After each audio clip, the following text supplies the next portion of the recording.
Soybeans ng Jinsu Temple. Masarap ito. At kakaiba ang lasa. O, tikman nyo. Opo. Sige.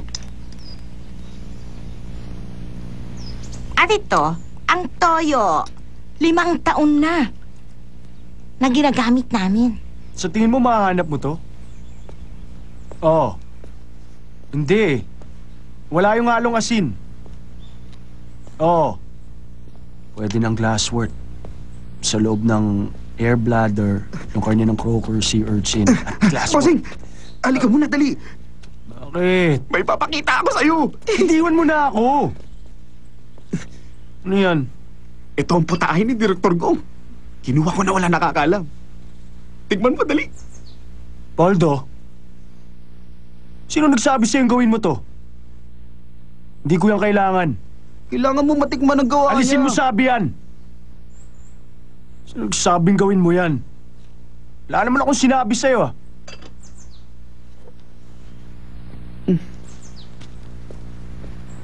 Poldo! Balik mo dito. Sabi ko na gusto mo rin malaman eh. Tignan mo na.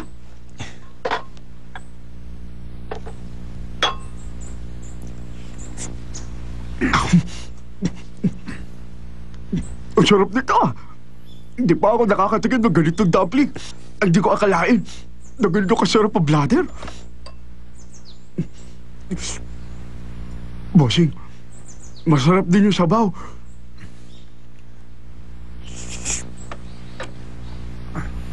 O, ano sa tingin mo? Masarap.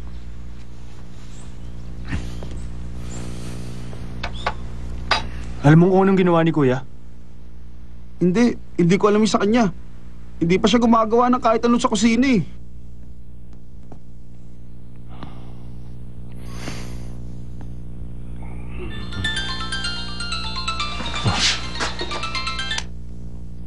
O, kumusta? Ano nangyari? Ano? Ganun pa rin? Ay, wala na tayong oras. Gawin mo kung anong kailangan para matapos na.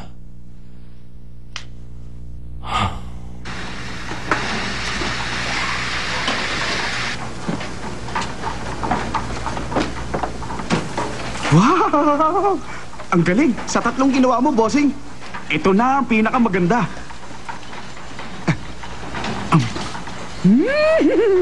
Ang sarap-sarap nitong ginawa mo! Dahil sa glasswort at saka sa sea urchin, nabawasan yung lansa at pangit na lasa na naiwan ng atay ng isda. Hindi pa rin masarap eh. Hindi ako mananalo.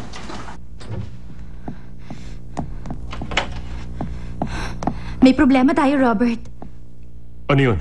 May nagpareserba para sa 30 katao na gaganapin sa palasyo, pero hindi to pinaalam sa atin. Ano?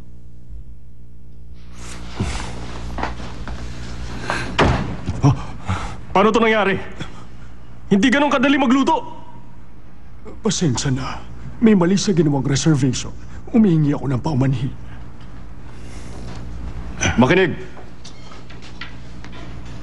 Sinong kumuha ng reservation tapos hindi pinaalam? Hindi waiter ang tumanggap nun. Kaya ibig sabihin, isa sa inyo ang gumawa!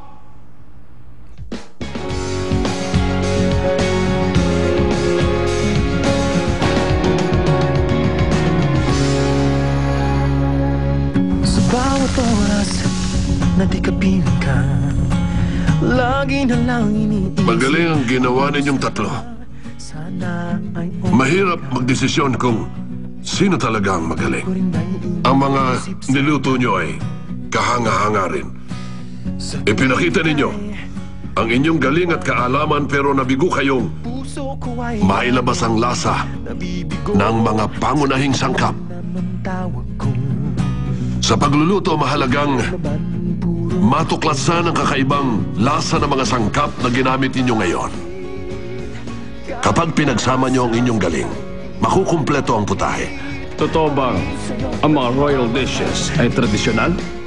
Opo, ang mga royal dishes ay tradisyonal na pagkain ng Korea. E di kung ganon, anong mga putahe para sa mga karaniwang tao. Kahit na nasasaktay, lumalapit pa rin sa'yo't nagmamahal.